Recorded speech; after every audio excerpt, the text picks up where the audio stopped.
හරි අපි මේ වීඩියෝ එකේදී කතා කරන්නේ රිලේෂනල් ඇල්ජිබ්‍රා වලට අදාළව සිලෙක්ෂන් ඔපරේටර් එක සම්බන්ධයෙන් සිලෙක්ෂන් ඔපරේටර් එක සම්බන්ධයෙන් තමයි අපි ඩිස්කස් කරන්න යන්නේ. ඒතර අපි සිලෙක්ෂන් ඔපරේටර් එක පෙන්눔 කරන ආකාරය තමයි අපි නිරූපණය කරනවා මෙන්න මේ ආකාරයේ සිම්බල් එකකින්. ඒතර මෙන්න මේ ආකාරයේ සිම්බල් එකකින් තමයි අපි නිරූපණය කරන්නේ සිලෙක්ෂන් ඔපරේටර් එක. අපි මේක කියනවා සිලෙක්ට් ඔපරේටර් එක කියලා. ඒතර අපි සිලෙක්ට් ඔපරේටර් එකක් භාවිතා කරන්නේ අපිට යම්කිසි ටේබල් එකකින් අදාළ ඕ යම්කිසි රිලේෂන් එකකින් අපිට යම්කිසි ටපල්ස් ප්‍රමාණයක් ලබා ගන්න අවශ්‍ය නම් අපි භාවිතා කරනවා මෙන්න මේ සිලෙක්ට් කියන ඔපරේටර් එක. සිලෙක්ට් කියන ඔපරේටර් එක භාවිතා කිරීමක් කියනවා. අපේ ඉංග්‍රීසි වලින් නම් කියනවා it selects tuple that satisfy the given predicate කියලා. අතට අපි යම්කිසි predicate එකක් satisfy වෙන tuples ටික භාවිතා කිරීමට අවශ්‍ය නම් අපිට ගන්න පුළුවන් මෙන්න මේ select කියන operator එක. ඒතර අපි MySQL වලදී කතා කරන select operator එක වගේමයි මේ operator එක. ඒතර අපි ගත්තොත් example එකක් මෙන්න මේ වගේ අපි ගමු. අපේ ගාව තියෙනවා sequence එකක්, අපේ ගාව table එකක් තියෙනවා, employee table එකක් අපේ ගාව තියෙනවා, employee number එකක්, ඊට පස්සේ department number එකක්, salary එකක් වගේ මෙන්න මේ ආකාරයෙන් අපේ ගාව table එකක් තියෙනවා නම් අපි හිතමු අපිට අවශ්‍යයි යම්කිසි ටපල් එකක් රිට්‍රීව් කරගන්න. අපිට අවශ්‍යයි මෙන්න මේ ඩේටාබේස් එකෙන් යම්කිසි රිලේෂන් එකකට නැත්නම් යම්කිසි කන්ඩිෂන් එකකට අදාළව අපිට යම්කිසි ටපල්ස් ටිකක් අපිට රිට්‍රීව් කරගන්න අවශ්‍ය නම් අපි රිලේෂනල් ඇල්ජිබ්‍රා වලදී පාවිච්චි කරන්න ඕනේ මෙන්න මේ select කියන ඔපරේෂන් එක. ඒතර අපිට මෙතනදී ප්‍රධාන වශයෙන් එන්නේ මේ වගේ horizontal line එකක් which we known as tuples. අපිට tuple එකක් තමයි මෙතනදී ලබා ගන්න පුළුවන් වෙන්නේ. ඒතර අපි මෙන්න මේ select කියන ඔපරේටර් එකේ මුලින්ම බලන්න ඕනේ අපේ select කියන ඔපරේටර් එකට අදාළව මොකක්ද මේ භාවිතා කරන syntax එක කියන එක. syntax එක අපි මුලින්ම දැනගෙන ඉන්න ඕනේ. අපි භාවිතා කරන syntax එක අපි භාවිතා කරන මෙන්න මේ select ඔපරේටර් එක. ඊට පස්සේ අපි භාවිතා කරනවා selection condition එක. ඒතර අපි මෙතන යටින් ලියා ගන්නවා selection condition එක. ඊට පස්සේ අපි ඊට ඉදිරියෙන් ලියා ගන්න මෙන්න මෙතනින් අපිට අවශ්‍ය වෙන රිලේෂන් එක කියලා අපි හඳුන්වන්නේ අපිට අවශ්‍ය වෙන DB එක නැත්නම් අපි ටේබල් එක තමයි අපි මෙතන ප්‍රධාන වශයෙන් ලියා ගැනීමක් සිදු කරන්නේ. ඒතර ඔයාලා මතක තියාගන්න ඕන කරුණ තමයි අපිට යම්කිසි දෙයක් සිලෙක්ට් කිරීමට අවශ්‍ය නම් අපි භාවිතා කරන මෙන්න මේ select symbol එක. ඊට පස්සේ මෙතන යටින් අපි ලියා ගන්නවා මෙන්න මේ selection condition එක නැත්නම් selection criteria එක. මෙතන අපි ලියා ගන්නවා ඊට ඉස්සරහින් අපි ටේබල් එක නැත්නම් රිලේෂන් එක. අපි මේක එක්සැම්පල් බලනකොට ඔයාලට තේරුම් ගන්න පුළුවන් ඇයි අපි මේ ඕඩර් එක භාවිතා කරන්නේ කියලා. ඒතර අපි ප්‍රධාන වශයෙන් මෙන්න මේ සිලෙක්ෂන් කන්ඩිෂන් එකට භාවිතා කරන්නේ බූලියන් එක්ස්ප්‍රෙෂන් එකක්. අපිට භාවිතා කරන්න පුළුවන් බූලියන් එක්ස්ප්‍රෙෂන් එකක් අපිට භාවිතා කිරීමේ හැකියාව තියෙනවා. ඒතර බූලියන් එක්ස්ප්‍රෙෂන් එක ගැන කතා කරොත් අපිට භාවිතා කරන්න පුළුවන් අපේ ටේබල් එකට අදාළව ඇට්‍රිබියුට් නේම් එකක් එක්ක අපිට භාවිතා කරන්න පුළුවන් කම්පැරටර් එකක්. නැත්නම් අපි කියනවා අපිට කම්පෙයාර් කිරීමට යූස් කරන අපිට සිම්බල්ස් භාවිතා කරන්න පුළුවන්. ඊට පස්සේ අපිට කන්ස්ටන්ට් එකක් නිර්මාණය කරගන්න පුළුවන්. මේ බූලියන් එක්ස්ප්‍රෙෂන් එක නිර්මාණය කිරීම ගැන තමයි මම මේ කතා කරන්නේ. ඒතර මෙන්න මෙතනදී අපි මේ කම්පෙයාර් කිරීම සඳහා අපිට භාවිතා කරන්න පුළුවන් equal, not equal, ඊට පස්සේ අපිට greater than no, equal, less than no, equal වගේ අපිට සිම්බල් භාවිතා කිරීමේ හැකියාව තියෙනවා මෙන්න මේ comparison එක සිදු කිරීමට භාවිතා කරන comparison operator විදිහට. ඒ වගේම අපිට මේ boolean expression එක attribute name එකක් සහ attribute name එකක් අතර වුණත් සිදු කරන්න පුළුවන්. මෙන්න මේ comparison එක attribute name එකක් සහ attribute name එකක් අතර වුණත් සිදු කිරීමේ හැකියාව තියෙනවා. attribute name එකක් කියන අපි හිතමු එකම domain එකේ attributes දෙකක් තිබුණා නම් අපිට මේ දෙක compare කිරීමේ හැකියාව තියෙනවා. අපි මෙතන හිතමු අපේ ගාව තියෙන employee number සහ අපේ ගාව තාම මෙතන තියෙනවා manager number. ඒතර අපි හිතමු මේ employee number සහ manager number කියන එක දෙන්නම තියෙන එකම domain එකේ නම් අපිට ඒක භාවිතා කිරීමේ හැකියාව තියෙනවා මෙන්න මේ comparison එක සිදු කිරීමේදී භාවිතා කිරීමට. ඒතර අපි බලමු උදාහරණයක් අරගෙන අපි කොහොමද මේක නිර්මාණය කරගන්නේ කියලා. අපි දීලා තියෙන උදාහරණයකට අදාළව එතකොට අපි මෙන්න මේ වගේ ගත්තොත් අපේ ගාව තියෙනවා employee table එක අපි කතා කරා. employee number එකක් තියෙනවා. ඊට පස්සේ department number එකක් තියෙනවා. අපි හිතමු අපේ ගාව salary එකක් කියලා තමයි අපිට මෙන්න මේ රිලේෂන් එක ලබා දීලා තියෙන්නේ. ඒතර මෙන්න මේ රිලේෂන් එකට අදාළව අපිට නිර්මාණය කරගන්න අවශ්‍යයි salary එක 10000ට වැඩි employees ලා ටික තමයි අපිට ලබා ගන්න ලියන්න අවශ්‍ය වෙන. ඒතර අපි මේක නම් කරනවා employee table එක කියන දැන් employee relation එක කියලා. ඒතර අපිට මේ select කියන option එක භාවිතා කරලා අපිට ලියා ගන්න අවශ්‍යයි salary එක 10000ට වැඩි employeesලා retrieve කරගන්න අවශ්‍ය වෙන. ඒතර අපි එතනදී භාවිතා කරනවා මෙන්න මේ select භාවිතා කරනවා select එකේ. ඊට පස්සේ අපි ලියනවා මෙතන condition එක. අපේ condition එක වෙන්නේ අපි කියනවා salary greater than 10,000 salary greater than 10,000 මේ අපේ condition එක. ඊට පස්සේ අපි මොන table එකෙන්ද ගන්න කියන එක අපි ලියන්න ඕනේ වලහන් ඇතුලේ.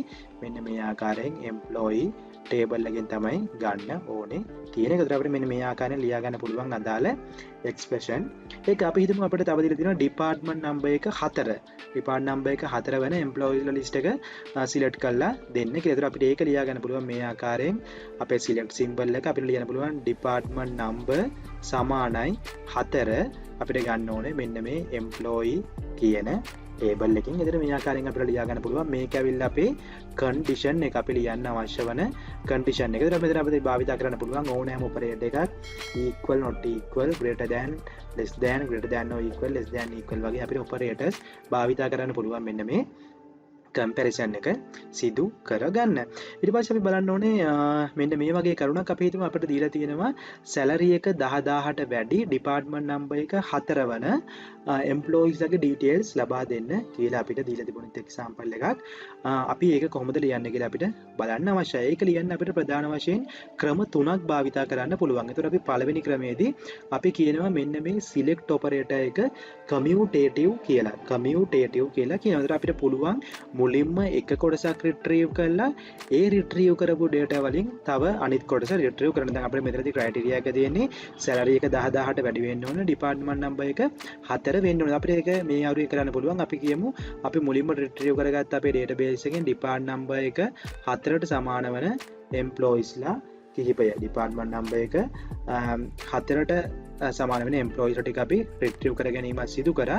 අපිට අවශ්‍යයි ඒකෙනුත් අපිට මෙන්න මේ retrieve කරගත්තු details ටිකෙන් අපිට අවශ්‍යයි ගන්න අපිට select කරන්න අවශ්‍ය වෙනවා salary එක 10000ට වැඩි details ටික ලබා දෙන්න කියලා. මෙන්න මේ ආකාරයෙන් අපිට ලියන්න පුළුවන්. ඒතර එක query එකක් ඇතුලේ තව query එකක් ලියීම තමයි සිදු කරන්නේ. ඒතර ඔයාලට පේනවා මේක අපේ එක relation එකක් විදිහට ගන්න. ඒතර මේක අපේ එක relation එකක් වෙනවා. ඒතර මෙතනදී වෙන්නේ අපි මුලින්ම check කරගන්නවා department number එක 4ට සමාන employees ටික මෙතන retrieve කරගෙන ඒ retrieve කරගත්තු data වලින් අපි check කරලා බලනවා salary එක 10000ට වැඩි employees ලා ටික. ඒතර මේක අපිට මේ විදිහටම ලියන්න පුළුවන් මේ දෙක commutative method එකට මාරු කරලා. ඒතර අපිට නැත්නම් අපිට මුලින්ම check කරලා බලන්න පුළුවන් salary එක 10000ට වැඩි employees ලා ටික ගන්න පුළුවන්. ඒ employees ලගෙන් අපිට department number එක 4ට සමාන වෙන employees ටික නිර්මාණය කරගන්න පුළුවන්. මේ ක්‍රම දෙකම ලියන්න පුළුවන්. අපිට මේ select query එක අපි හඳුන්වනවා commutative කියලා. commutative කියලා අපිට හඳුන්වන්න පුළුවන්. ඒතර commutative කියලා හඳුන්වන්නේ අපි a.b සමානයි b.a වගේ ආකාරයට අපිට භාවිතා කරන්න පුළුවන් වෙනවා මෙන්න මේ select කියන query එක.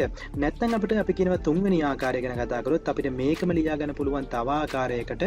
අපිට මේ condition එක ඇතුලේ මෙන්න මේ කියන දෙකම එකතු කරලා ලියන්නේ හැකියාවක් දෙනවා. නැත්නම් අපි දැන් අපි කරේ වෙන වෙනම nested විදිහට ලියපු එක නැත්නම් commutative method එකට භාවිතා කරලා එක relation එකට අදාළව tuples එක retrieve කරලා ඒකට ආයෙ නැවත වාරයක් අපි මේ logic එක භාවිතා කරේ නැත්නම් අපිට මෙන්න මේ කියන දෙකම එකල ලිවීමේ ක්‍රමවේදයක් තියෙනවා. අපිට ඒකට භාවිතා කරන්න පුළුවන්. අර වගේම අපි මේ select operation එකට අදාළව අපි ලියනවා මේ ආකාරයෙන් condition එක ලියනකොට අපි ලියනවා salary greater than 10,000 අපි ලියනවා මේක join කරලා and department number සමානයි 4 කියලා. department number එක 4 සහ salary එක 10000ට වැඩි employees ලගෙන් මෙන්න මේ output එක දෙන්න කියලා මේ ආකාරයෙන් වුණත් අපිට ලියා ගන්න පුළුවන් අපේ equation එක නැත්නම් අදාළ relational algebra equation එක අපිට මේ ආකාරයෙන් ලියා ගන්න පුළුවන් select operation එකට අදාළව. විතර මේ වීඩියෝ එකේදී කතා කරේ අපි select operation එක භාවිතා කරන්නේ කොහොමද? ඒතර select operation එක භාවිතා කරලා අපි කොහොමද අදාළ query එකක් නැත්නම් අදාළ relation එකකින් අපි data retrieve කරගන්නේ. ඒතර අපි කිව්වා select operator එක commutative කියලා. අපිට මේකේ answers එනකොට answers ගැන බැලුවොත් අපිට නිතරම මෙන්න මේ relation එකට අදාළව තියෙන tuples ප්‍රමාණයට වඩා වැඩි හෝ සමානයි අපිට මෙන්න මේ relation operator එකෙන් එන answers count එක. relation operator එකෙන් එන answers count එක අනිවාර්යෙන් greater than වෙනවා මෙන්න මේ relation එකේ තියෙන tuples ප්‍රමාණයට වඩා. ඒක අපි කිව්වොත් අපි මෙතනදී භාවිතා කරන්නේ select operator එකක් නිසා අනිවාර්යෙන් අපි මෙතනදී යම්කිසි ප්‍රමාණයක් filter කරලා ගන්න. ඒක නිසා අපිට කියන්න පුළුවන් අනිවාර්යෙන් relation එකේ තියෙන tuples ප්‍රමාණය අපි select කරලා ගන්න tuples ප්‍රමාණයට වඩා වැඩි හෝ සමාන වෙන්න පුළුවන් කියන එක. ඒතරවල මේක අනිවාර්යෙන් දැනගෙන ඉන්න ඕනේ. අපිට මේකෙන් එන්න පුළුවන් output දෙකක් තියෙනවා. එකක් maximum value එක අපිට යන්න පුළුවන් අදාළ relation එකට අදාළව, නැත්නම් අපිට එන්න පුළුවන් බිඳුව කියන value එක. ඒ කියන්නේ අදාළ relation එකට අදාළව අපිට කිසිම output එකක් නැති වෙන්න පුළුවන්. ඒතරවල මේ වීඩියෝ එකදී කතා කරේ අපි ප්‍රධාන වශයෙන් select operator එක භාවිතා කරලා යම්කිසි database එකකින් නැත්නම් අපි ගත්ත relation එකකින් අපි කොහොමද output එකක් ගන්න කියන එක. ඒතර අපි කතා කරා employee table එකට දාලා අපි කොහොමද salary එකක් department number එකක් දීලා තියෙනවා නම් අපි ඒකෙන් කොහොමද select කරලා දාලා tuple ටික retrieve කරගන්නේ කියන එක මේ වීඩියෝ එකේදී. අපි ඊළඟ වීඩියෝ එකේදී කතා කරමු project කියන operator එක සම්බන්ධයෙන්.